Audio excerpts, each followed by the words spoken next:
Magandang umaga mga manonood ng Tala ng Balita at dahil nga diyan sa inyong napanood na mga attacks na napapanahon ngayon, meron tayong mga eksperto na naimbitahan upang magpaliwanag or magbigay ng dagdag kaalaman para maiwasan at mas magkaroon pa tayo ng mga kaalaman pagdating dito sa mga gantong klase ng atake. So, dahil nga diyan, ang Tala ng Balita ay nag-recommend ng isang blog post na ang title ay Active Attack versus Passive Attack by Hassan N. And then, itong article na 'to, napakaganda ng laman niya at talaga namang nirerekomenda ng aming team at talaga namang nanghingi pa kami ng mga opinyon ng mga eksperto upang maibahagi sa ating mga manonood.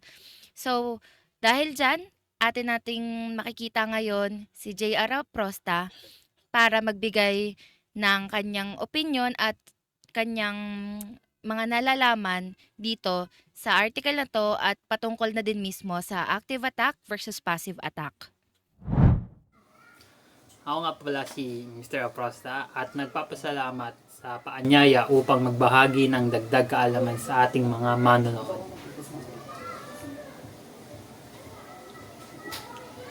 The article Active Attack versus Passive Attack by Hassan N. Siya ang nag-explore ng paglaki ng cybersecurity risk that exists when people or organization go online. It explains how cybercriminals and malware have become more sophisticated over time. With modern attack, nag-focus sila ng pagnakaw ng sensitive information rather than damaging system. Itong article na to ay pinapakilala ang two main categories of cybersecurity threats. Passive attack and active attacks. So, for the passive attacks, it involved silently monitoring a system or network to gather intelligence. Habang ang active attacks ay gumagamit na sila ang nag-gather ng information to compromise or manipulate system. And passive attacks ay mahirap ma-detect dahil wala silang binabago sa iyong data. Whereas active attacks often cause noticeable disruptions.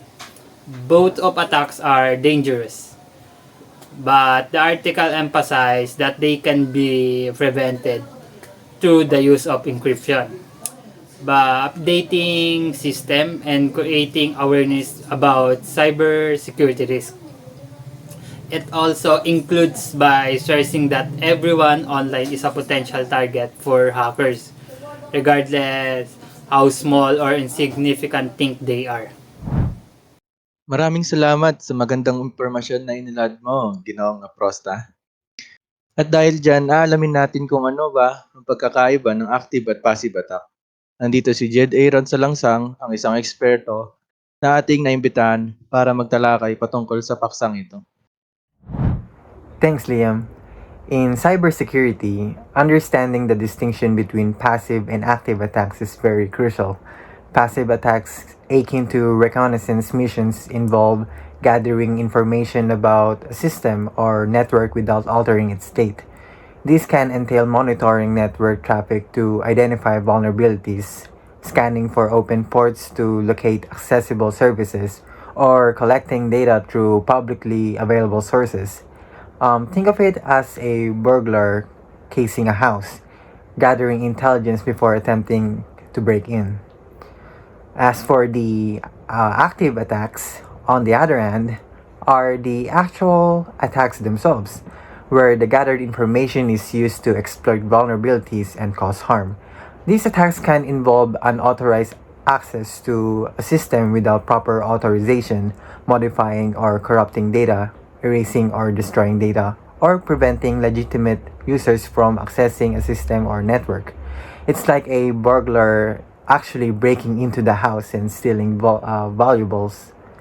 So to conclude, passive and active attacks are two distinct types of cyber threats that pose significant risks to systems and network.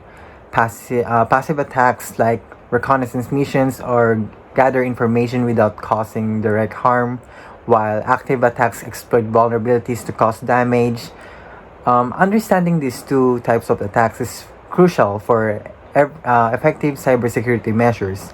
By implementing robust defenses against both passive and active attacks, organizations can protect their systems and data from malicious threats. So that's all. Thank you. Salamat, Ginoong Salansang, sa iyong pagbahagi ng iyong saloobin at opinion.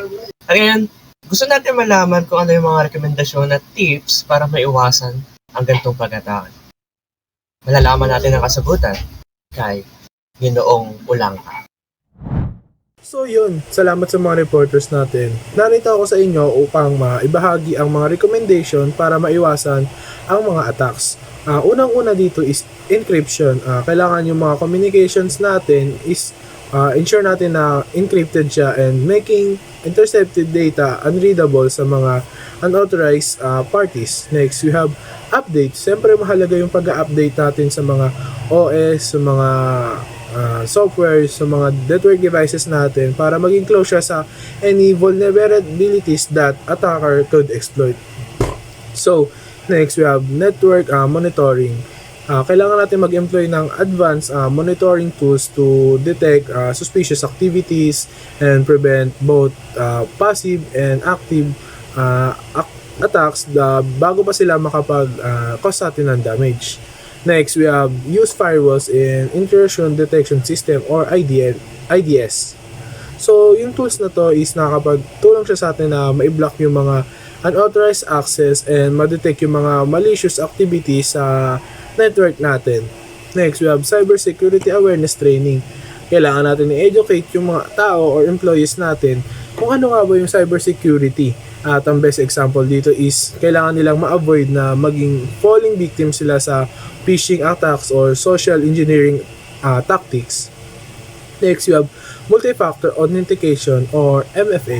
Itong MFA na to is nag-a-add siya ng extra layers sa security natin and nakapagpahirap siya sa mga attackers para mag-gain yung unauthorized access. And lastly, we have limit exposure of sensitive information. Kailangan natin i-avoid yung mga shared sensitivity data sa public and kagaya dito sa mga internet or yung sa mga Facebook, mga ganun, i-share na, iwasan natin i-share yung mga names, address, at other informations natin. Kasi ito yung nagtitrigger sa mga attackers para maging isa tayong potential target.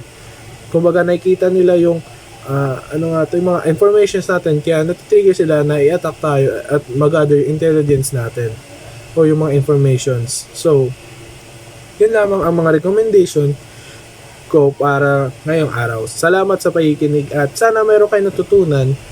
At muli, ako si John Harley Stephen G. Ulangka at ibabalik ko na kayo sa ating mga reporters. Maraming salamat. Maraming salamat, Ginoong Ulangka, sa pagdadagdag or sa pagbabahagi ng dagdag kaalaman kung paano nga ba maiiwasan ang mga atake na ito. At maraming salamat din sa mga naunang Ginoo na nagbahagi ng kanilang kaalaman.